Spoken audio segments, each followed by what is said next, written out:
Hello students, ഇന്നത്തെ വീഡിയോയിൽ നമ്മൾ ഡിസ്കസ് ചെയ്യുന്നത് ഫ്ലോ ചാർട്ട് എന്ന ടോപ്പിക്കാണ്. ഇത് ആക്ച്വലി നിങ്ങൾക്കറിയാം, നമ്മൾ പണ്ട് സ്കൂളിലൊക്കെ പഠിച്ചിട്ടുള്ള സംഭവമാണ്. നമ്മൾ ഡിസ്കസ് ചെയ്തുകൊണ്ടിരുന്നത് അൽഗോരിതം എന്ന ടോപ്പിക്കാണ്. കഴിഞ്ഞ 1-2 വീഡിയോയിൽ അൽഗോരിതം നമ്മൾ എക്സ്പ്ലെയിൻ ചെയ്തു. അത് കഴിഞ്ഞിട്ട് 2-3 സാമ്പിൾ അൽഗോരിതം നമ്മൾ എഴുതി നോക്കി. അപ്പോൾ ഇന്നത്തെ വീഡിയോയിൽ നമ്മൾ ഫ്ലോ ചാർട്ടിനെ പറ്റിയാണ് ഡിസ്കസ് ചെയ്യുന്നത്. ഇത് ഞാൻ നേരത്തെ പറഞ്ഞ പോലെ നിങ്ങൾക്ക് ആൾറെഡി അറിയാവുന്ന ടോപ്പിക് ആയിരിക്കും, പക്ഷേ നമ്മുടെ സിലബസിൽ പ്രത്യേകം മെൻഷൻ ചെയ്യുന്നുണ്ട് അൽഗോരിതം ആൻഡ് ഫ്ലോ ചാർട്ടെന്ന്. അതുകൊണ്ട് നിങ്ങൾ ഇതൊന്ന് ജസ്റ്റ് പഠിച്ചിരിക്കുക. ഈ ഫ്ലോ ചാർട്ടിൽ എക്സാമിന് 2 ടൈപ്പ് ക്വസ്റ്റ്യൻസ് ചോദിക്കാം. ഒന്ന്, ഈ കാണുന്ന ഫ്ലോ ചാർട്ട് സിമ്പിൾസ് വരയ്ക്കാനായിട്ട്, അത് മേ ബി 3 or 4 മാർക്സിന് ചോദിക്കാം. പിന്നെ ഒരു ക്വസ്റ്റ്യൻ തന്നിട്ട് അതിൻ്റെ അൽഗോരിതം ആൻഡ് ഫ്ലോ ചാർട്ട് എഴുതാനല്ല വരയ്ക്കാനായിട്ടെന്ന് പറഞ്ഞിട്ട് ഒരു 6 or 7 മാർക്സിൻ്റെ ക്വസ്റ്റ്യൻ ആയിട്ടോ കാണും. അത് എന്തെങ്കിലും ഒരു പ്രോബ്ലം ക്വസ്റ്റ്യൻ തന്നിട്ട് അതിൻ്റെ ഫ്ലോ ചാർട്ട് വരയ്ക്കാനായിരിക്കും പറയുന്നത്. അപ്പോൾ അങ്ങനെ 2 ടൈപ്പ് ക്വസ്റ്റ്യൻ ആയിരിക്കും ഈ ഒരു ടോപ്പിക്കിൽ നമുക്ക് ചോദിക്കുന്നത്. ഇതിപ്പോൾ നമുക്കിത് ആദ്യം ഒന്ന് ഡിസ്കസ് ചെയ്യാം. ഈ ഫ്ലോ ചാർട്ട് സിമ്പിൾസ് എന്താണെന്ന് ഇത് ആൾറെഡി നിങ്ങൾക്ക് അറിയാമായിരിക്കും എന്താണെന്ന്. ആദ്യം ഞാൻ എന്താണ് അൽഗോരിതം എന്ന് പറയാം. നമ്മൾ കഴിഞ്ഞ 1-2 വീഡിയോയിൽ ഡിസ്കസ് ചെയ്തത് തന്നെയാണ്. അൽഗോരിതം എന്ന് പറഞ്ഞാൽ ഒരു പ്രോബ്ലം അല്ലെങ്കിൽ റിയൽ ലൈഫ് ഒരു സിറ്റുവേഷൻ പ്രോബ്ലം സോൾവ് ചെയ്യാനായിട്ടുള്ള സ്റ്റെപ്പ് ബൈ സ്റ്റെപ്പ് മെത്തേഡിനെയാണ് അൽഗോരിതം എന്ന് പറയുന്നത്. പ്രോബ്ലം എന്ന് പറയുന്നത് എന്തെങ്കിലും മാത്തമാറ്റിക്കൽ പ്രോബ്ലം ആവാം, അല്ലെങ്കിൽ എന്തെങ്കിലും റിയൽ ലൈഫ് സിറ്റുവേഷനിൽ റിയൽ ലൈഫ് പ്രോബ്ലം ആവാം. അതിൻ്റെ സൊല്യൂഷൻ കണ്ടെത്താനായിട്ട് നമ്മൾ ചെയ്യേണ്ട സ്റ്റെപ്പ് ബൈ സ്റ്റെപ്പ് പ്രൊസീജിയർ, ആ സ്റ്റെപ്പ് ബൈ സ്റ്റെപ്പായിട്ട് നമ്മൾ ആ സൊല്യൂഷൻ നമ്മൾ എഴുതും. എങ്ങനെയൊക്കെയാണ് ഓരോ സ്റ്റെപ്സായിട്ട് ചെയ്ത് എന്തൊക്കെ ഇൻപുട്ടാണ് സൊല്യൂഷൻ പ്രോബ്ലം സോൾവ് ചെയ്യാനായിട്ട് വേണ്ടത്, എന്തൊക്കെ പ്രോസസ്സ് ചെയ്യണം, അതിൽ നിന്ന് എങ്ങനെയാണ് നമ്മൾ സൊല്യൂഷൻ കണ്ടെത്തും, അതെങ്ങനെ ഡിസ്പ്ലേ ചെയ്യും എന്നുള്ള ആ സ്റ്റെപ്പുകൾ നമ്മൾ സ്പെസിഫിക് ആയിട്ട് നമ്മൾ എഴുതും. അങ്ങനെ എഴുതുന്നതിനെയാണ് അൽഗോരിതം എന്ന് പറയുന്നത്. നമ്മൾ അതിൻ്റെ 2-3 എക്സാമ്പിൾസ് കഴിഞ്ഞ 1-2 വീഡിയോ ഡിസ്കസ് ചെയ്തായിരുന്നു. ഈ കാണുന്ന 3 എക്സാമ്പിൾസ്. സിമ്പിൾ ഇൻട്രസ്റ്റ് കാൽക്കുലേറ്റ് ചെയ്യാനുള്ള ആ ഒരു പ്രോബ്ലത്തിൻ്റെ അൽഗോരിതം നമ്മൾ കണ്ടു. പിന്നെ 3 നമ്പേഴ്സ് തന്നാൽ അതിലെ ബിഗർ നമ്പർ ഏതാണെന്ന് കണ്ടെത്താനുള്ള അൽഗോരിതം നമ്മൾ കണ്ടു. ഇത് തന്നെ പല രീതിയിൽ നമുക്ക് എഴുതാം. അതിലൊരു രീതിയാണ് ഞാൻ ഈ കാണിച്ചിട്ടുള്ളത്. അതുപോലെ തന്നെ തൊട്ട് മുന്നത്തെ വീഡിയോ നമ്മൾ ഫസ്റ്റ് n നാച്ചുറൽ നമ്പേഴ്സിൻ്റെ സം കാൽക്കുലേറ്റ് ചെയ്യാനുള്ള അൽഗോരിതം നമ്മൾ ഡിസ്കസ് ചെയ്തു.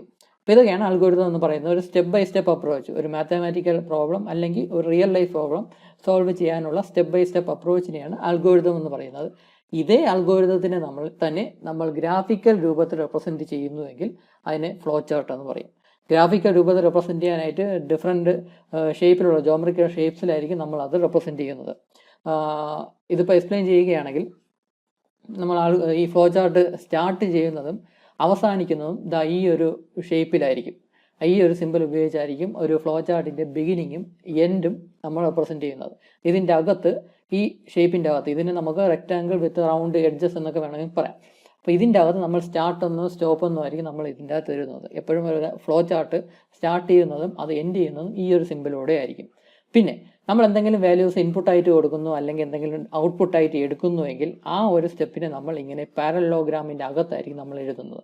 അപ്പോൾ എന്തെങ്കിലും ഇൻപുട്ട് അല്ലെങ്കിൽ ഔട്ട്പുട്ടിനെ റെപ്രസെൻറ്റ് ചെയ്യാനാണ് ഈ പാരലോഗ്രാമിൻ്റെ ഷേപ്പ് നമ്മൾ ഉപയോഗിക്കുന്നത്. അതല്ല എന്തെങ്കിലും മാത്തമാറ്റിക്കൽ പ്രോസസ്സ്, എന്തെങ്കിലും മാത്തമാറ്റിക്കൽ ഇക്വേഷൻ അത് ചെയ്യുന്ന സ്റ്റെപ്പാണെങ്കിൽ നമ്മളത് ഈ നോർമൽ റെക്റ്റാങ്കിളിൻ്റെ അകത്തായിരിക്കും നമ്മളത് എഴുതുന്നത്. അതേസമയം എന്തെങ്കിലും ഡിസിഷൻ എടുക്കുന്ന സ്റ്റെപ്പാണെങ്കിൽ, അതായത് ഒരു ഇഫ് സ്റ്റേറ്റ്മെൻ്റ് ഒക്കെയാണ് നമ്മൾ റെപ്രസെൻറ്റ് ചെയ്യുന്നത് എങ്കിൽ, ഇഫ് സ്റ്റേറ്റ്മെൻ്റ് ഒക്കെ ആണെങ്കിൽ നമ്മൾ ഈ ഒരു ഷേപ്പിലായിരിക്കും നമ്മൾ അത് എഴുതുന്നത്. ഈ ഒരു ഷേപ്പിനെ നമുക്ക് വേണമെങ്കിൽ ഡയമണ്ട് ഷേപ്പ് എന്ന് വേണമെങ്കിൽ പറയാം. ഇത് ഡിസിഷൻ ബോക്സ് എന്നാണ് പറയുന്നത്. അപ്പോൾ ഇതിലെഴുതി ഇഫ് സ്റ്റേറ്റ്മെൻ്റ് ആകുമ്പോൾ അതിന് 2 ഔട്ട്പുട്ട് കാണുമല്ലോ, ഒന്നുകിൽ ട്രൂ അല്ലെങ്കിൽ ഫാൾസ്. അപ്പോൾ ട്രൂ ആണെങ്കിൽ ഒരു സൈഡിൽ നിന്ന് ആരോ എടുക്കും, ഫാൾസ് ആണെങ്കിൽ ഓപ്പോസിറ്റ് സൈഡിൽ നിന്ന് ആരോ എടുക്കും. അപ്പോൾ അങ്ങനെയൊക്കെയാണ് നമ്മൾ റെപ്രസെൻറ്റ് ചെയ്യുന്നത്. അപ്പോൾ ഇതാണ് ബേസിക് ഫ്ലോ ചാർട്ട് സിമ്പിൾസ് എന്ന് പറയുന്നത്. ഇതിൻ്റെ കൂടെ ഒരു സിമ്പിളും കൂടെ ഉണ്ട്. നമ്മൾ ഈ ഫ്ലോ ചാർട്ട് 2 പേജിലായിട്ട് എഴുതുകയാണെങ്കിൽ അതിനെ സ്പ്ലിറ്റ് ചെയ്ത് വരയ്ക്കേണ്ടി വരും. അപ്പോൾ ആ സ്പ്ലിറ്റ് ചെയ്യുന്നതിന് റെപ്രസെൻറ്റ് ചെയ്യാനായിട്ട് ഒരു സിമ്പിൾ, ഒരു ഷേപ്പും കൂടെ ഉണ്ട്. അത് നമുക്ക് ഇപ്പോൾ ഫ്ലോ ചാർട്ട് വരച്ചിരിക്കുമ്പോൾ നമുക്ക് ഡിസ്കസ് ചെയ്യാം. അത് അടുത്ത വീഡിയോയിലായിരിക്കും, ആ സമയത്ത് അതും കൂടെ പറഞ്ഞുതരാം. അപ്പോൾ ഇതാണ് ബേസിക് ഫ്ലോ ചാർട്ട് സിമ്പിൾസ് എന്നുള്ളത്. ഇത് മേ ബി 3 or 4 മാർക്സിന് ചോദിക്കും. സിമ്പിൾസ് വരയ്ക്കുക. ഇത് ആരോ എന്ന് പറയുന്ന ഈ ജോമെട്രിക്കൽ ഷേപ്സിനെ തമ്മിൽ ജോയിൻ ചെയ്യാൻ വേണ്ടിയാണ് ഈ ആരോ ഉപയോഗിക്കുന്നത്. അപ്പോൾ ഈ ഷേപ്സ് പഠിക്കുക, അതിൻ്റെ ഓരോ റെപ്രസെൻറ്റ് ചെയ്യുന്ന ആ നെയിമും കൂടെ പഠിക്കുക. ഇത് ഇൻപുട്ട് അല്ലെങ്കിൽ ഔട്ട്പുട്ട് റെപ്രസെൻറ്റ് ചെയ്യുന്നതാണ് ഈ ഷേപ്പ്, ഈ പാരലോഗ്രാം ഷേപ്പ്. ഈ റെക്റ്റാങ്കിൾ എന്ന് പറയുന്ന പ്രോസസ്സ് എന്ന് പറയുന്ന ആ സ്റ്റെപ്പിനെ റെപ്രസെൻറ്റ് ചെയ്യാനാണ്. ഡിസിഷൻ റെപ്രസെൻറ്റ് ചെയ്യാനായിട്ട് ഈ ഷേപ്പിലുള്ള ബോക്സ്, അതിന് ഡയമണ്ട് ഷേപ്പ് ബോക്സ് എന്നോ ഡിസിഷൻ ബോക്സ് എന്നോ പറയാം. അപ്പം അതിൻ്റെ വേരെന്താണെന്നും ഓരോ ഷേപ്പിൻ്റെ ഫംഗ്ഷൻ എന്താണെന്നും കൂടെ നമ്മൾ ഡിസ്കസ് ചെയ്യാം. അപ്പോൾ ഇതാണ് ഫ്ലോ ചാർട്ട് എന്ന് പറയുന്നത്. ഇത് അൽഗോരിതം. ഇത് നമ്മൾ നേരത്തെ കണ്ട ഫ്ലോ ചാർട്ട് സിമ്പിൾസ്. നമ്മൾ ഇവിടെ കഴിഞ്ഞ 1-2 വീഡിയോയിലായിട്ട് 3 അൽഗോരിതം നമ്മൾ ഡിസ്കസ് ചെയ്തു. ആ 3ൻ്റെയും ഫ്ലോ ചാർട്ട് നമ്മൾ വരച്ച് നോക്കും. ജസ്റ്റ് എക്സാമ്പിളായിട്ട് ഈ 3 അൽഗോരിതത്തിൻ്റെയും ഫ്ലോ ചാർട്ട് നമ്മൾ വരച്ച് നോക്കും. ഈ അൽഗോരിതം എന്തിനാണെന്ന് നിങ്ങൾക്കറിയാമല്ലോ. നമ്മളൊരു പ്രോഗ്രാം എഴുതപ്പോൾ, നമ്മളൊരു കമ്പ്യൂട്ടർ പ്രോഗ്രാം എഴുതപ്പോൾ, അതിപ്പം C ആയിരുന്നാലും C++ ആയിരുന്നാലും ജാവ ആയിരുന്നാലും ഒരു പ്രോഗ്രാം എഴുതി തുടങ്ങുമ്പോൾ ആ പ്രോഗ്രാം എന്തൊക്കെയാണ് ഇൻപുട്ട് വേണ്ടതെന്ന് നമ്മൾ അറിയണം. ആ പ്രോഗ്രാമിൽ എന്തൊക്കെ മാത്തമാറ്റിക്കൽ സ്റ്റെപ്സ് വേണമെന്ന് നമുക്കറിയണം.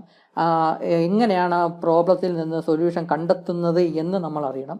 അതിൽ നിന്ന് ഔട്ട്പുട്ട് എങ്ങനെയാണ് ഡിസ്പ്ലേ ചെയ്യുന്നത്, എന്ത് ഔട്ട്പുട്ടാണ് നമ്മൾ ഡിസ്പ്ലേ ചെയ്യേണ്ടത് എന്നൊക്കെ നമുക്ക് കറക്റ്റായിട്ടൊരു പ്രൊസീജിയർ പോലെ നമ്മൾ അറിയണം. അതിനെയാണ് നമ്മൾ ഈ അൽഗോരിതം എഴുതുന്നത്.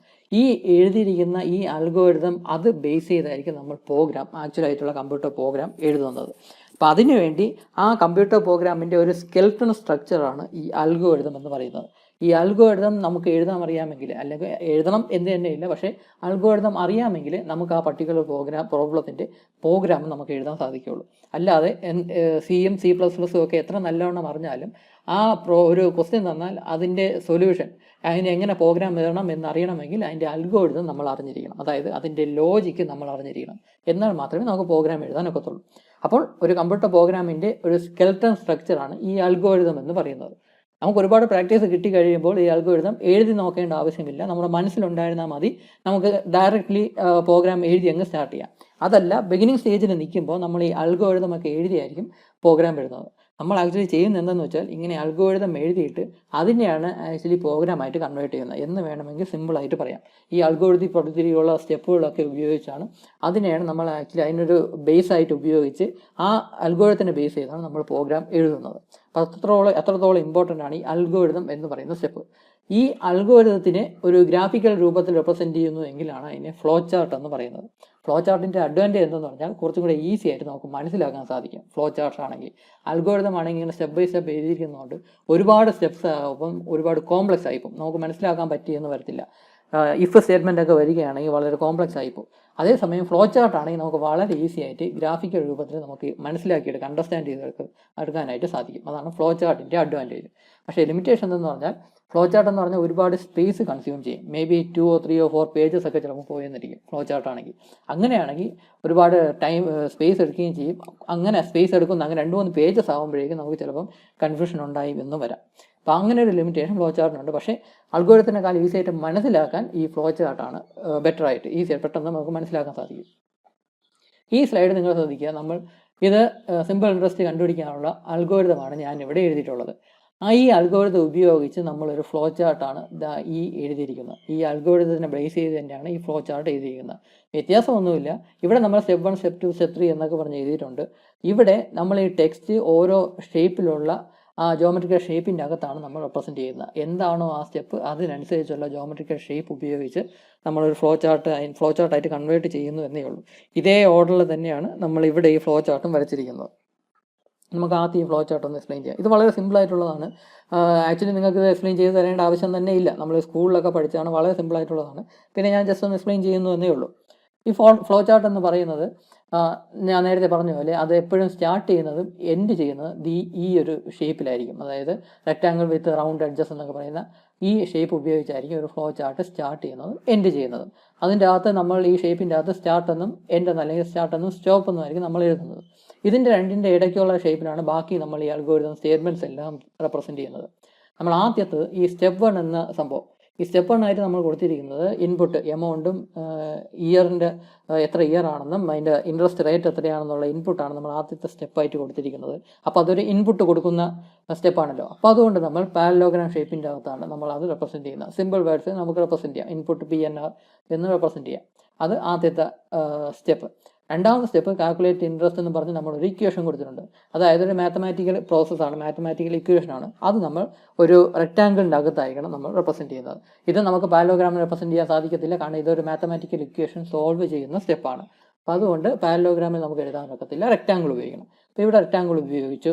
അത് കഴിഞ്ഞിട്ട് അടുത്ത സ്റ്റെപ്പ് എന്ന് പറയുന്നത് റൈറ്റ് ദി ഇൻട്രസ്റ്റ്, അതായത് ഔട്ട്പുട്ട് എടുക്കുക എന്ന സ്റ്റെപ്പാണ്. അപ്പോൾ അത് ഔട്ട്പുട്ടിൻ്റെ സ്റ്റെപ്പ് ആയതുകൊണ്ട് നമ്മളിങ്ങനെ പാരലോഗ്രാമിലായിരിക്കും ആ ഒരു സ്റ്റെപ്പ് നമ്മൾ റെപ്രസെൻറ്റ് ചെയ്യുന്നത്. അത് കഴിഞ്ഞ് സ്റ്റോപ്പ്. അപ്പോൾ ഇത്രയേ ഉള്ളൂ ഈ ഫ്ലോ ചാർട്ട് എന്ന് പറഞ്ഞാൽ. വളരെ സിമ്പിളായിട്ട് ഈ ആകെ 3-4 സ്റ്റെപ്പേ ഉള്ളൂ ഈ അൽഗോരിതത്തിന്. അതിന് അതേപോലെ തന്നെ നമ്മൾ ഫ്ലോ ചാർട്ടായിട്ട് കൺവേർട്ട് ചെയ്തു. ആകെയുള്ള ഡിഫറൻസ് എന്ന് പറയുന്ന എന്ത് ടൈപ്പ് ഓപ്പറേഷനാണ് അതിനനുസരിച്ചായിരിക്കും നമ്മൾ ഈ ഷേപ്പ്, ജോമെട്രിക്കൽ ഷേപ്പ് ഡിഫൈൻ ചെയ്യുന്നത്. അത്ര മാത്രമേ ഉള്ളൂ സെലക്ട് ചെയ്യുന്നത്. അപ്പോൾ ഇങ്ങനെയാണ് ഫ്ലോ ചാർട്ട് വരയ്ക്കുന്ന ആ ഒരു സംഭവം. ഇത് വളരെ സിമ്പിളായിട്ടുള്ള അൽഗോരിതമാണ്. ഞാൻ കൂടുതൽ എക്സ്പ്ലെയിൻ ചെയ്യേണ്ട ആവശ്യമൊന്നുമില്ലല്ലോ. അടുത്ത വീഡിയോയിൽ നമുക്ക് ഈ രണ്ടാമത്തെ 3 നമ്പേഴ്സിൽ ബിഗർ നമ്പർ ഏതാണ് കണ്ടെത്തുന്നത് എന്നതിൻ്റെ ഫ്ലോ ചാർട്ട് നമുക്ക് വരച്ച് നോക്കാം. അതുപോലെ തന്നെ കുറച്ചും കൂടി ഡിഫിക്കൽട്ടായിട്ടുള്ള ഈ ഫസ്റ്റ് n നാച്ചുറൽ നമ്പേഴ്സിൻ്റെ അതിൻ്റെ അൽഗോരിതം അതിനെ നമുക്ക് ഫ്ലോ ചാർട്ടായിട്ട് കൺവേർട്ട് ചെയ്ത് നമുക്ക് നോക്കാം. അത് രണ്ടും നമുക്ക് അടുത്ത വീഡിയോയിൽ നോക്കാം. അപ്പോൾ ഇതാണ് ഫ്ലോ ചാർട്ട് എന്ന് പറയുന്നത്. വളരെ ഈസി ആയിട്ടുള്ള ടോപ്പിക്കാണ്. ജസ്റ്റ് ഒന്ന് മനസ്സിലാക്കി വയ്ക്കുക, അത്രയേ ഉള്ളൂ. ഇത് കൂടുതൽ പഠിക്കാനൊന്നുമില്ല. അപ്പോൾ ഇത്രയേ ഉള്ളൂ ഇന്നത്തെ വീഡിയോയിൽ. ബാക്കി നമുക്ക് അടുത്ത വീഡിയോയിൽ ഡിസ്കസ് ചെയ്യാം. Thank you.